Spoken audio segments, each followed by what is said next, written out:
Welcome back, guys. You ever been playing a game and had a hell of a lot of fun with it, but just thought it could be a little bit better, maybe with a little bit of a tweak here or there? Then this list is for you. This is called Top 10 Mods, and these are mods that you can download, most of them for free, and apply them to your game and see how they go. Check it out. At number 10 is the multiplayer mod for Just Cause 2. The map in Just Cause 2 is massive. With a huge variety of things to see and do, why wouldn't you want to share it with your friends? A group of modders thought just that and added multiplayer to a game that was built purely for single player.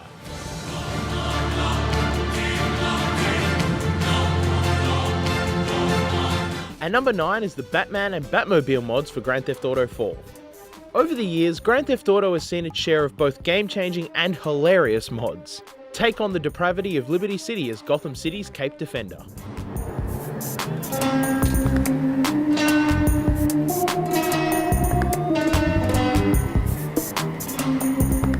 At number 8 is the Game of Thrones mod for Crusader Kings 2. Have you ever wanted to rule the 7 kingdoms of Westeros? Ever wondered what would happen if the Iron Islands took the Iron Throne instead of the Targaryens? The Game of Thrones mod transforms Crusader Kings 2 into a medieval sim that allows you to answer these questions. At number 7 is GoldenEye Source for Half-Life 2. The old Nintendo 64 classic has been reborn in the Source engine. It's the complete multiplayer experience of GoldenEye with updated graphics and physics.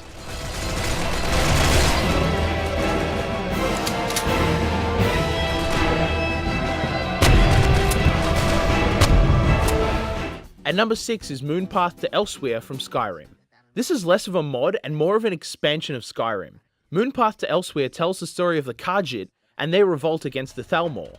It's fully voice acted and includes new enemies to fight and the entirety of Elsewhere to explore. Highly recommended for those looking for a new challenge after completing Skyrim. At number 5 is Prop Hunt for Gary's mod. Prop Hunt is a unique take on hide and seek. As the prop, you run about the map looking for a place to hide. However, instead of hiding under something, you become that thing, and then you have to blend in and hope you're not found. As the hunter, your job is to look for objects that seem out of place and to shoot at them hoping that it's a player. And number 4 is Black Mesa for Half-Life 2. Black Mesa is a port of Half-Life 1 into the Source engine that runs Half-Life 2. If you're looking to try Half-Life 1, this is the best way to play it. It's now also available as a standalone product for sale on Steam.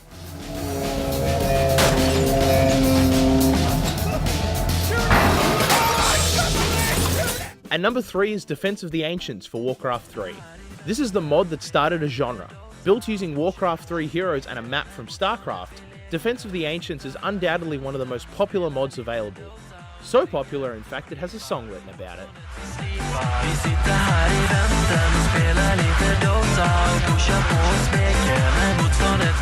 And number 2 is Counter-Strike for Half-Life. The core of the game is simple. As a terrorist, you have to deliver a bomb to a location and detonate it, and it's the counter-terrorist's job to stop you.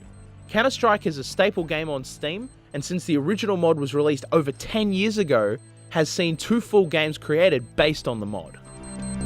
Counter-terrorists win. And the number 1 mod is DayZ for Arma 2. The Arma franchise had been waning for some time. The DayZ mod not only brought an entire company back from the brink, it also defined the hardcore survival genre. The Arma developers have since hired the DayZ modders, and they are now working on a standalone version. So that was top 10 mods. I gotta say, looking at some of those kind of did take... Number 1, Daisy. Woo! I was wondering how long it'd be before I'd start talking and you just go, Daisy, yes! I was gonna try and put a voiceover halfway through the top 10 going, yeah, Daisy! But I thought I'd leave you to it. It's weird to see how many of my favorite PC games actually started as mods. So we had Counter-Strike and Dota in the same top 10, which is cool. Like, you know, it came from like... Shows the roots, how they got to where they are. Back to the roots. Yeah, pretty much. It's pretty cool. I like seeing where games originated from, especially if they're mods. It's just, you know, they started off as a mod and now they're a game because it's just so popular. Well, not to mention that there's also those good old silly ones like the Batman mod from GTA 4, like, you know, cruise through the streets of Gotham, not Gotham, Vice, no, not Vice City, what's the one? Liberty City. I knew it was one of the cities. Yeah. Who would have known it happened in a city? It was in a city, yeah. I don't know, man. But I just thought it was really cool that you could like go through with the Batmobile, and the boosting out the back isn't a booster; it's just a flamethrower. Burn people. Yeah. All right, now we're going to check out Vince going rock climbing to compare it to the Uncharted series.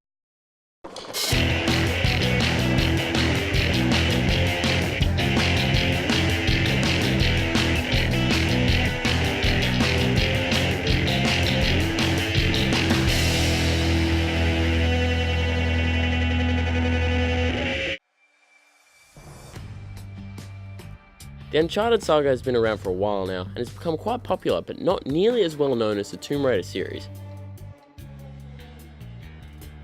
When the first one came out, I found the concept and storyline very intriguing, but found it to be too much like Tomb Raider. Don't get me wrong, I had a lot of fun playing the games, but I just lost interest after a very short period of time. One thing Uncharted features that not many other video games do is the parkour, free running and wall jumping mechanic, which personally I think is the reason why so many people love this series. Now, some of the jumps in this game are very reasonable, but most are pretty far-fetched, and it got me thinking, how hard could some of those moves be? I learnt the hard way with my curiosity with Mirror's Edge, so I went into Bayside Rock and Carrum Downs with low expectations.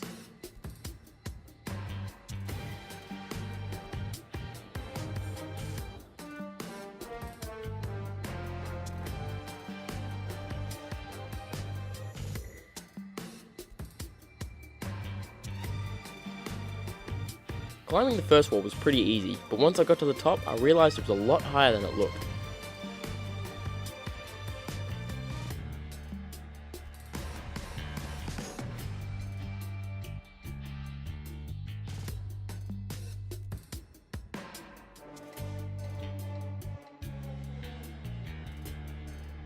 I did try to attempt some of the moves in the game, but I had a seriously hard time doing so.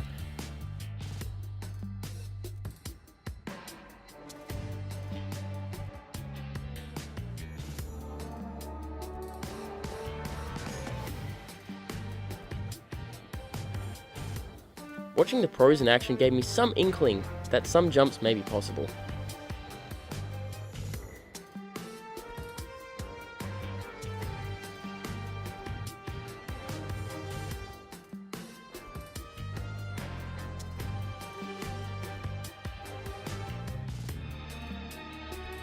So I'm down here today at Bayside Rock with Claire and Amy. How are you going, guys? Very well, thank you. Very good. How long have you guys been rock climbing for? We were quite a few years. We were brought up rock climbing since we were tiny. So our parents used to take us out to the outdoor rock climbing and take us up these multi-pitch climbs, basically with a rope around our stomachs and no shoes. We just climb up the rocks. Been doing it indoor climbing and outdoor for probably 10 or so years. 8 to 10 years. This is your favourite place? Yes, absolutely. Bayside's the best place to train. It is. And also just a good community here as well, so it's really fun.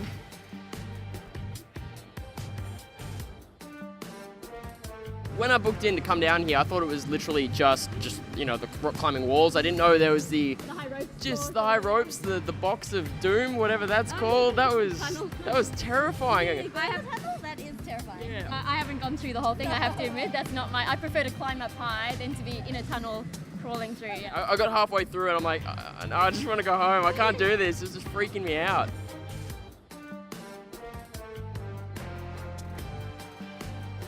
Do you guys play many video games at all? No, I haven't played many at all, no, I have to say. You guys heard of Tomb Raider?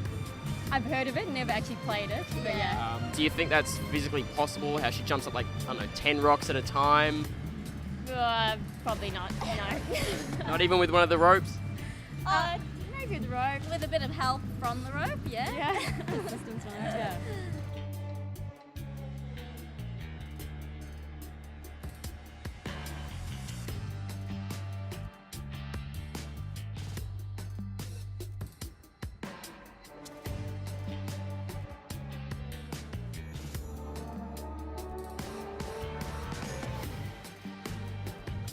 Doing the obstacle course opened my eyes to the fact that almost everything but the climbing is possible.